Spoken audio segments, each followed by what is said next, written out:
Hi everyone, we have a water heater that's not warming up our water. We have cold water coming out of our sink and faucets. We don't have any hot water going into our house at the moment.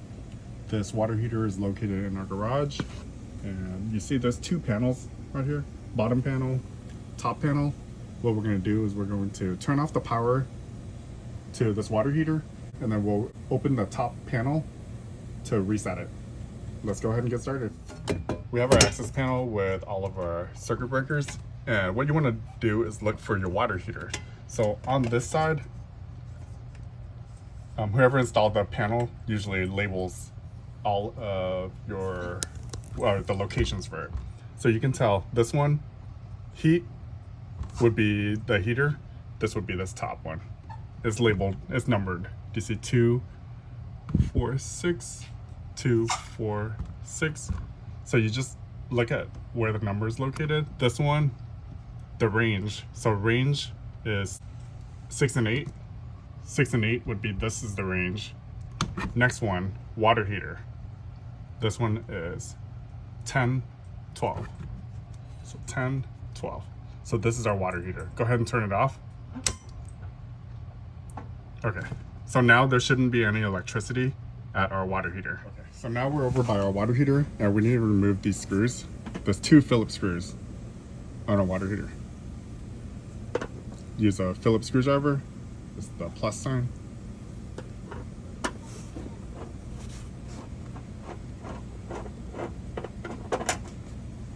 Unscrew, don't lose the screws. Use the bottom one.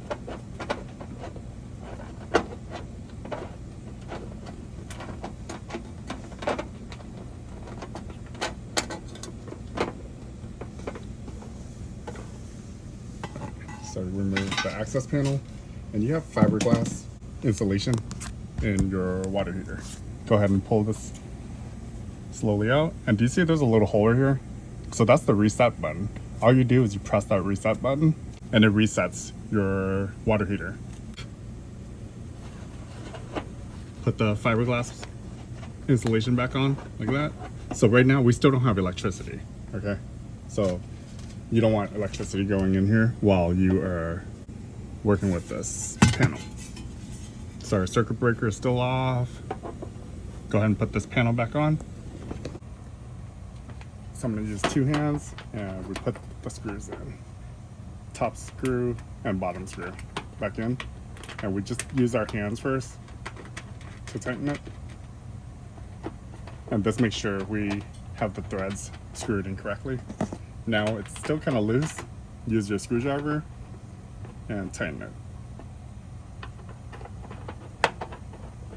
And it doesn't have to be on there really tight.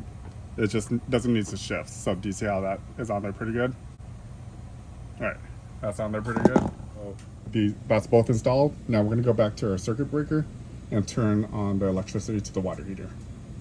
Okay, so we are at our electrical panel, and now you want to flip your water heater circuit breaker back on. So do you see how this is off? Anything that's facing the right is off. This right hand side, anything facing left would be on. So right now this is off. To turn it on, you press this over and push it hard so it clicks. There we go, you hear it click? All of these are on at the moment too. So if it's on the left side of your panel, the right side would be on. And then off would be that side. If you look closely on there, it tells you. Do you see how it says off, on? So each of them tell you. And if there's an orange little logo right there, sticker, then that means it has tripped and you just need to reset it. And to reset it, you push it like this, hard, all the way to the right, and then you push it left, hard, there, and that resets it. Set a timer for 1 hour, and then you can test your hot water to see if your water got any warmer. All right, well, that's pretty much it. Thanks for watching. Let me know if you have any questions. If this still doesn't work, then one of your elements may be bad, or your thermostats may be bad.